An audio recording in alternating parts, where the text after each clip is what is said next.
The Roman Empire was meticulously designed to promote the spread of Christianity. Some may argue that Christianity needed Rome for survival. It was the overwhelming dominance of Rome that allowed Christianity to thrive. When Christ was born in Bethlehem, a prominent figure was already recognized as a great peacemaker and a son of a god. This figure was Augustus Caesar, the emperor who concluded the Roman Civil War and initiated the Pax Romana, or Roman peace, known sometimes as Divi Filius, meaning son of God due to his adoption by the deified Julius Caesar. Augustus' destiny sharply contrasted with that of the humble Christ figure who would later obtain similar titles. This striking contrast reveals a tension between Christianity and the Roman Empire from the outset. Foreshadowing the much-feared persecutions associated with Rome in Christian lore, ironically, Rome played a significant role in the survival and spread of Christianity. To grasp why the Roman Empire was so crucial in facilitating Christianity's expansion, we must first understand the geopolitical landscape of the 1st and 2nd century Mediterranean. Rome's control over this region fostered a lasting peace, previously thought unattainable. The Pax Romana refers to the period of Roman history spanning about 200 years. Starting with Augustus' accession in 27 BC and ending with Marcus Aurelius's death in 180 AD, during this period, Rome reached its zenith, with an estimated population of around 70 million, nearly one-third of the world's population. This era is considered a golden age of Roman imperialism, solidifying Rome's hegemony and ensuring relative peace and order across Europe, the Middle East, and North Africa. Trade thrived as Rome's extensive road networks enabled safe and efficient travel for merchants, culminating in the peak of Roman culture. Life flourished during the Pax Romana, marked by the construction of architectural wonders like the Colosseum and Vespasian's Temple of Peace, and secured borders through defensive measures such as Hadrian's Wall. Poets like Horace and Virgil created masterpieces during this time. Gibbon wrote, in his work Decline and Fall of the Roman Empire, that this period represented the highest state of human happiness and prosperity. He attributes this prosperity to a series of extraordinary emperors who upheld Rome's stability. The vast extent of the Roman Empire was governed by absolute power, guided by virtue and wisdom. Roman armies operated under the firm yet gentle rule of 4 successive emperors, whose characters commanded involuntary respect. The civil administration was meticulously maintained by Nerva, Trajan, Hadrian, and the Antonines, who valued liberty and regarded themselves as responsible ministers of the laws. Remarkably, this triumph of the Roman state coincided with the rapid growth of Christianity. Within just a decade of Jesus' death, conversions took root in cities like Jerusalem, Antioch, Corinth, Alexandria, and Rome. By the year 100, over 40 churches were established. By 300, Christians made up approximately 10% of the Roman populace. And within 50 years, they would become the majority religion across the empire. So, how did Roman imperial dominance contribute to the propagation of Christianity? Initially, we must consider that the Romans were pagans and played a role in Christ's crucifixion. However, the stabilization of a region by a singular power facilitated easier travel, particularly for missionaries. With the entirety of the Mediterranean under one jurisdiction, and unprecedented feet traveling that once seemed impossible became accessible without fear of violence. This greatly benefited merchants and allowed ideas to spread further and faster than ever. Roman roads carried not just goods and soldiers, but also philosophies and religions, including Christianity. A look at St. Paul's journeys across Mediterranean cities showcases how Rome's influence aided early Christian missionary efforts. As he never crossed national borders, simplifying his travels and ensuring safety, his maritime journeys particularly emphasize Rome's unique situation since the Mediterranean, often termed a Roman lake, was entirely surrounded by the empire. Rome's powerful fleets ensured protection against pirates and foreign threats.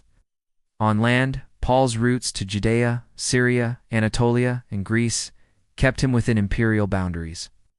Before Rome's dominance, these regions were controlled by various unfriendly powers, complicating travel. If we consider a map of the ancient eastern Mediterranean, about 200 years before Rome's comprehensive control, the path of St. Paul would have crossed Ptolemaic, Seleucid, and Antigonid territories, often hostile to each other. The Syrian wars during the 3rd and 2nd centuries BC and conflicts in Greece among the Antigonids and the Achaean and Aetolian leagues made peaceful travel nearly impossible. However, the peace and security established by Roman authority allowed ideas and people to circulate freely, facilitating the spread of Christianity at a time when people weren't preoccupied with immediate threats. Paul's travels also highlight another factor enabling Christianity's growth: the remarkable infrastructure of Rome. In particular, Rome's road network was the most sophisticated in the ancient world, making travel efficient, as a 4th century surveyor described. There is hardly a district to which we might expect a Roman official to be sent, either civil or military, where we do not find roads. These roads interconnected the empire, extending to Britain's wall, alongside the Rhine, Danube, and Euphrates rivers. With over 50,000 miles of paved roads during its peak, these arteries facilitated efficient travel for Rome's armies, officials, resources, and missionaries like St. Paul. Another contributing factor to Christianity's spread was the Roman family structure. Extremely hierarchical system revolved around the decisions of the paterfamilias. The patriarch or paterfamilias wielded full control over his household, including wife, children, adopted relatives, clients, and slaves. This legal title not only defined economic and legal authority, but also carried significant cultural implications. Upon converting, an entire family often followed the paterfamilias' faith. New Testament scholar Bart Ehrman notes that in the Roman world, converting one person frequently led to the conversion of the whole household. This idea is illustrated in the book of Acts, where the centurion Cornelius sends servants to hear the apostle Peter after receiving divine instructions. "Send to Joppa for Simon, who is called Peter. He will deliver a message through which you and all your household will be saved." After welcoming Peter, Cornelius and his entire family convert, illustrating that conversion often involved familial unity rather than merely personal choice. This account highlights the early church's outreach to non-Jews, as Cornelius was the first Gentile convert. It also exemplifies the logistics of conversion, which often occurred family by family. Another significant element aiding Christianity's spread was the Roman attitude toward emerging religions. Unlike many modern views, Romans did not perceive faith as an exclusive affair and adopted a laissez-faire stance toward new religious practices. Since pagans worshipped numerous gods, devotees were not bound to exclusivity. For instance, a person devoted to Apollo could still honor Zeus. During the Pax Romana, the Mediterranean became a melting pot of foreign cults, coexisting alongside the established pantheon of Roman deities. As the empire expanded, it embraced new gods and goddesses, like the cult of Isis after Egypt fell under Roman control. Mithraism, an Eastern faith worshipping Mithras, also gained traction during the same period as early Christianity. This religious syncretism initially allowed Christianity to spread somewhat under the radar, as Romans didn't perceive it as a threat. Consequently, the Christian God was merely one among many options available to citizens. However, contrasting paganism, Christianity demanded exclusivity from its followers, requiring Romans who converted to renounce their former gods. Thus, in the long term, as pagans declined, Christianity flourished. Each conversion represented a loss for paganism. But what about the persecutions?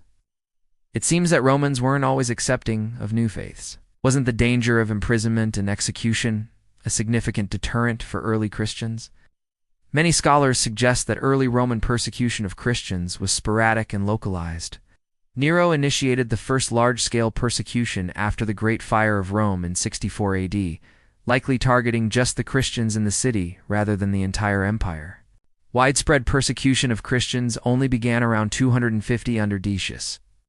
By this time, Christianity had already taken root and strengthened, accounting for a considerable faction of the populace. The subsequent 4 decades after Decius are often termed the Little Peace of the Church due to the relative flourishing of Christianity, until Diocletian unleashed the great persecution of the early church in 303. But even this phase was short-lived, as Constantine's Edict of Milan, which legalized Christianity, followed just a decade later. By this point, Christianity was growing too rapidly, becoming an unstoppable force. We can observe that Roman dominance in the Mediterranean, intricate road networks, family structures, and initial indifference towards new faiths significantly aided Christianity's growth. It may be a bold assertion, but it's conceivable that Christianity might not have survived at all in a different era or setting. Medieval Christians acknowledged this reality, believing that pagan Rome contributed to Christianity's emergence in some ways.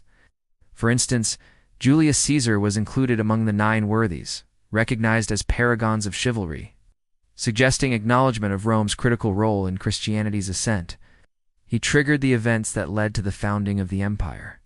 The medieval understanding of history depicted a grand Christian narrative, viewing all events as part of God's plan for humanity's salvation, considering the unique circumstances of the Roman Empire in its seemingly fine-tuned role in facilitating the spread of Christianity. Their perspective is compelling,